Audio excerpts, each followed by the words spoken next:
Hello दोस्तों। तो कैसे आप लोग। तो दोस्तों आज मैं आपके लिए एक और नई वीडियो लाया हूं जिसमें मैं आज डिफाइन करने वाला हूं हिजनबर्गस अनसर्टेनिटी प्रिंसिपल क्या कहता है हमारा। चलिए इस वीडियो को स्टार्ट करते हैं। पहले पॉइंट पर चलते हैं। It applies only on microscopic bodies. तो दोस्तों ये हमें कहता है कि हम अप्लाई ओनली करते हैं किनमें, ये माइक्रोस्कोपिक बॉडीज़ में। माइक्रोस्कोपिक बॉडीज़ का मतलब क्या होता है, जैसे कि इलेक्ट्रॉन हुआ, जैसे कि प्रोटॉन हुआ, उनको हम बोलते हैं माइक्रोस्कोपिक बॉडीज़। या जो हम हमारी नेकेड ऐसे नहीं देख सकते हैं, जो हम ओनली माइक्रोस्कोप के ज़रिए से देख सकते हैं, उसको हम बोलते हैं माइक्रोस्कोपिक बॉडीज़। तो दोस्तों दूसरा पॉइंट हमारा क्या कहता है, it is use to calculate the probabilities for where things are added and how they will behave.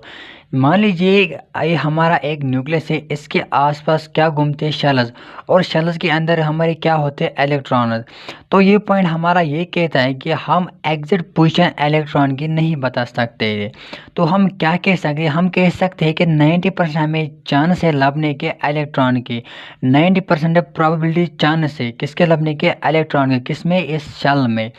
और इस इलेक्ट्रॉन का बिहेवियर क्या है, क्या ये क्लॉकवाइज घूमता है, क्या ये इलेक्ट्रॉन एंटी क्लॉकवाइज घूमता है। तो दोस्तों यही पॉइंट कहता है हमारा। चलते हैं अब अनसर्टेनिटी प्रिंसिपल पर। दोस्तों ये हमें क्या कहता है, we can not determine the simultaneously exact position and the exact momentum of the microscopic particle. जो ये हमारे माइक्रोस्कोपिक पार्टिकल है, जो इलेक्ट्रॉन और प्रोटॉन है, हम इनकी एक ही साथ पोजीशन और मोमेंटम डिफाइन नहीं कर सकते हैं। इसका मतलब क्या है, अगर हम पोजीशन को मेजर करेंगे तो हम दोस्तों मोमेंटम को मेजर नहीं कर सकते हैं, या अगर हम मोमेंटम को मेजर करेंगे तो हम पोजीशन को मेजर नहीं कर सकते। ये हमें बताता है कि हम इन दोनों को एक साथ मेजर नहीं कर सकते। अब हम क्या करेंगे, अब हम both delta x and delta P को आपस में मल्टीप्लाई करेंगे। ये हम एक्स रिप्रेजेंट करते हैं पोजीशन में, और पी हम रिप्रेजेंट करते हैं मोमेंटम से।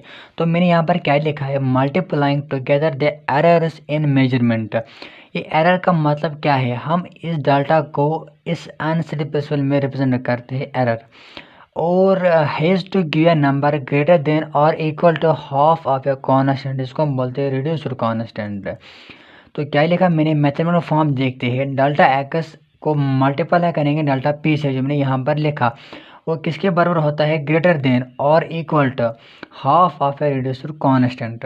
वैसे ही लिखा डेल्टा एक्स एंटर करेंगे डेल्टा पी से, वो हमें किसके बराबर होता है, ग्रेटर देन और equal to half of a constant, इसको बोलते हैं रिड्यूस्ड कांस्टेंट। और ये रिड्यूस्ड कांस्टेंट किसके बराबर होता है, एच डिवाइड बाई 2 पाई। वैसे ही मैंने यहाँ पर लिखा डेल्टा एक्स ऐसे ही रहा इंट। अब आप सोच रहे होंगे डेल्टा पी के बदले एम डेल्टा वी क्यों लिखा, क्योंकि दोस्तों हमें पता है मोमेंटम हमें किसके बराबर होता है, M into V, mass into velocity.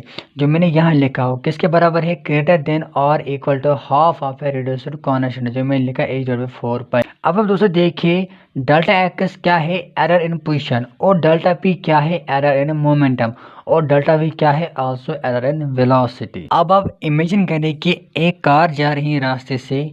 अब आप उस कार की एग्जिट प्लेस देखना चाहते हैं, जैसे कि आप मान लीजिए एक कार जा रही है इस रोड से।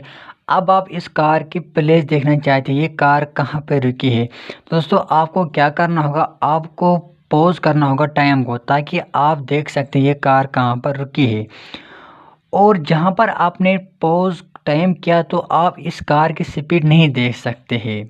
और दोस्तों जब हम अनपॉज करेंगे टाइम को तो हम देख सकते हैं कि कार की स्पीड क्या है। और जब हम अनपॉज करेंगे टाइम को तो हम उस कार की एग्जिट पोजीशन नहीं देख सकते। ऐसी ही बात इलेक्ट्रॉन में होती है। अगर हम इलेक्ट्रॉन की पोजीशन मेजर करेंगे तो दोस्तों हम उसका मोमेंटम नहीं निकाल सकते, या अगर हम उस इलेक्ट्रॉन को मोमेंटम निकालेंगे तो उसकी हम पोजीशन नहीं निकाल सकते। ये होता है हमारा अनसर्टेनिटी प्रिंसिपल। दोस्तों अगर पसंद आया हो ये वीडियो, इस वीडियो को सब्सक्राइब कर लीजिए।